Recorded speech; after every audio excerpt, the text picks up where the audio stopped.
Welcome to my Spotting Error series of English. In this class, I am bringing the 10 sets of sentences which are wrong at some point, and it's up to you to discover the error and then to correct it. This is absolutely competition based. You are asked such types of questions in competition. So especially those who are preparing for various competitions like SSC, CGO, bank, PO, etc. and etc. must take it very seriously. So the first sentence here I have written on the board. Even though he was over 90, he still enjoyed reading and sometimes spent an evening at the cinema. This is a sentence. Now it's up to you to go through this sentence and try to locate the error.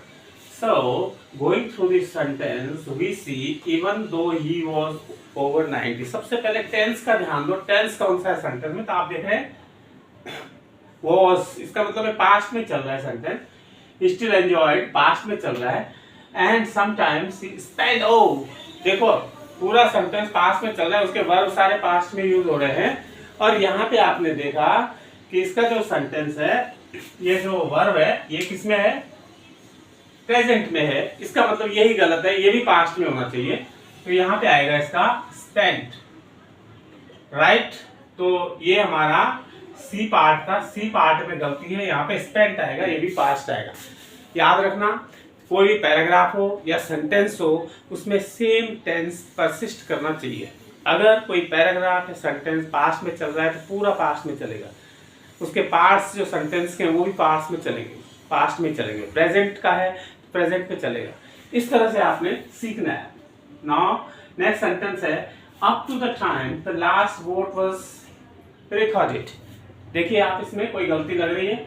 It was difficult to decide whether victory lay with the. देखो lay शब्द में देखो क्या है. ले का मतलब बिछाना. तो यहाँ पे क्या बिछाने का सेंस है? ले. अरे पता है लाई, light.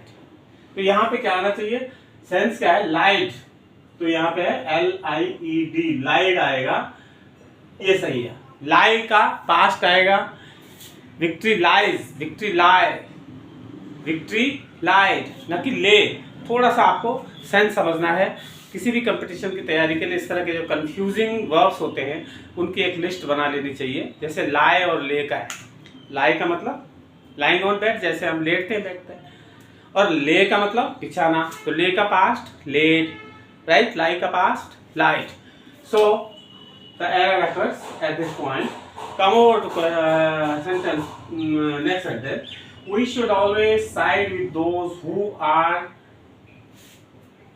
are there and unselfish. who are true है ये, true and unselfish and work for others. देखिए इस सेंटेंस में आपको कहाँ पे क्या गलती लगती है, ये देखो. पहले स्पॉट करने की कोशिश करो. एक होता है verb pattern.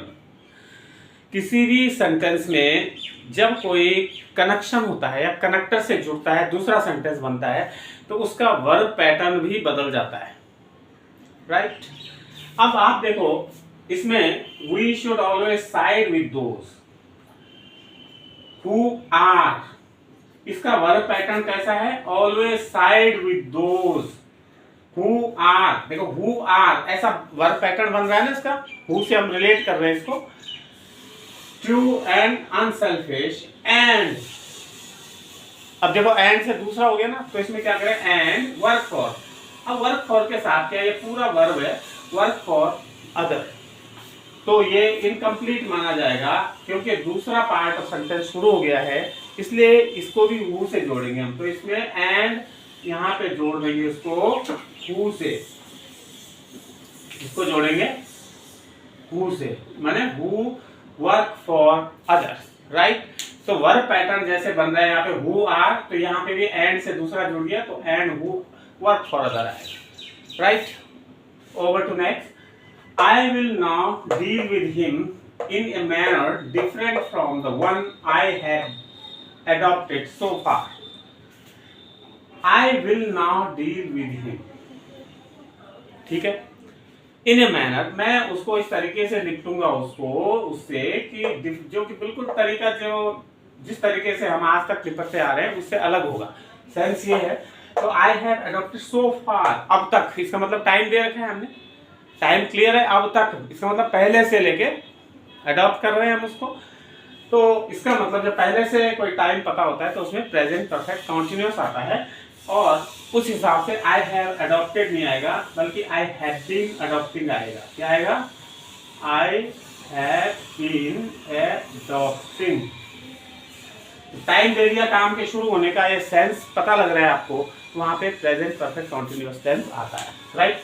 His manners indicate that he has no other intention than to no other।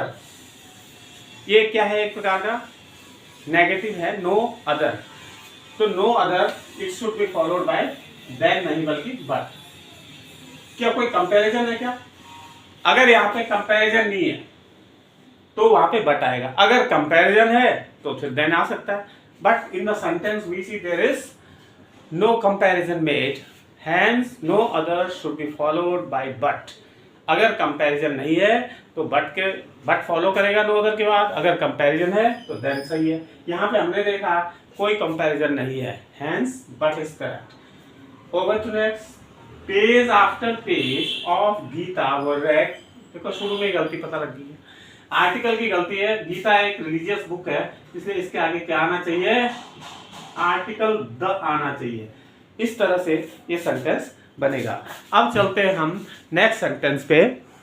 Now sentence number 7, you can see he was unanimously elected the general secretary of our association. इस sentence में देखिए गलत क्या है? He was unanimously elected the, कई लोग यहाँ पे इलेक्ट के बाद एज का इस्तेमाल करते हैं। याद रखना, इलेक्ट के बाद कभी भी एज का इस्तेमाल नहीं होता, तो इसका मतलब यहाँ पे भी कोई गलती नहीं है। जनरल सेक्रेटरी बिल्कुल ठीक है, ऑफ आवर एसोसिएशन बिल्कुल सही है, इसमें हमें कोई गलती नहीं मिली, इसलिए इसमें नो एरर, ये वाला सही है, माने सेंटेंस 100% सही। नेक्स्ट सेंटेंस है, before giving the mixture to the child shake it thoroughly. बहुत सुंदर सेंटेंस है। चाइल्ड को मिक्सचर देने से पहले इसको सही तरह से हिला दो। अब इसको किसको, ये चीज क्लियर नहीं है, यहाँ पे लैक ऑफ क्लैरिटी है। सेंटेंस तो ठीक है लेकिन जब इस तरह की चीज क्लियर ना हो तो फिर क्या करते हैं? मैंने शेक इट किसके लिए आया है? मिक्सचर के लिए भी हो सकता है, चाइल्ड के लिए भी हो सकता है। तो जब ये चीज क्लियर नहीं है कि हम चाइल्ड के लिए इट का इस्तेमाल कर रहे हैं या मिक्सचर के लिए कर रहे हैं, तो हमें क्या करना है? इसको प्रॉपर नाउन ही बन, before giving the mixture to the child shake the mixture. यहाँ पे मिक्सचर ही लिखने में फायदा है, शेक द मिक्सचर, क्योंकि क्लियर नहीं है इसलिए उसको क्लियर कर दो, मिक्सचर को हिला दो, राइट। कहीं ऐसा ना हो कि मिक्सचर हिलाने के बजाय हम चाइल्ड को हिला दे तो गड़बड़ हो जाएगा। फिर है over to next, the short story should not exceed more than 200। ये गलती बहुत मिलती है, बहुत कंपटीशन में पूछी जा चुकी है। तो आप देखिए, the short story should not exceed का मतलब होता है ज्यादा होना, बढ़ना, और यहाँ पे हमने क्या लिखा? More than. ये सुपर प्लस यूसेज हो गया, माने जब एक्सीड आ जाता है तो मोर देन नहीं आएगा, क्योंकि उसका मतलब भी वही है। या तो सीधा लिखो story should not exceed, should not be more than आना चाहिए फिर, या फिर एक्सीड लिखो। इसका मतलब ये मोर देन सुपर प्लस है, इसका इस्तेमाल नहीं होगा। सीधा सेंटेंस बनेगा, the short story should not exceed 200 words. इसका मतलब गलती थी हमारी, सी पार्ट पे हमने इसको हटा दिया। एक्सीड सिंगल आएगा, इसके साथ मोर देन नहीं आएगा। एक्सीड के साथ मोर देन लगाने का मतलब super plus use, double use हो रहा है इसका। नेक्स्ट है, he looks at everything from their best side. समझ में आ रहा है ना? तो ये देखो, he looks at everything from their best. Their किसके लिए आया है? ही के लिए तो आएगा नहीं। ये किसके लिए आया? देयर। एवरीथिंग को ही ये वो करता है, तो एवरीथिंग के साथ जो प्रोनाउन आता है वो इट्स आता है। एवरीथिंग के साथ क्या आता है? इट्स प्रोनाउन आता है। जैसे ही के साथ हिज, आई के साथ माय, यू के साथ योर, शी के साथ हर, एवरीथिंग के साथ क्या आएगा? इट्स आएगा। तो ही looks at everything from its best side. आप समझ में आ गया? तो इस तरह से आप 10-10 सेंटेंस के जो मैं आपको ग्रुप बना के देता हूँ, इनको बहुत अच्छी तरह से आपने समझना है, एनालाइज करके मैं यहाँ पे एक्सप्लेन कर रहा हूँ। और आगे अभी मेरे पास बहुत सेट बनाने मुझे आपको देने हैं, और I hope you will make the best use of them. And again my request you to subscribe to my channel and also to like and share for my sheer motivation. Thank you and bye until next class.